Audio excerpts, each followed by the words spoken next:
सही आदात की जमा।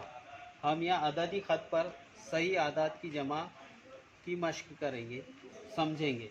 इसमें देखिए सबसे पहले है एक मिसाल, -5 -5 जमा 3 बराबर कितना। तो यहाँ -5 पे हम पॉइंटर रखेंगे और जमा इसलिए इधर 3 चलेंगे, 1 2 3, पॉइंटर रुका -2 पर, तो यहाँ आएगा -2। उसके बाद हम दूसरी मिसाल देखेंगे, -3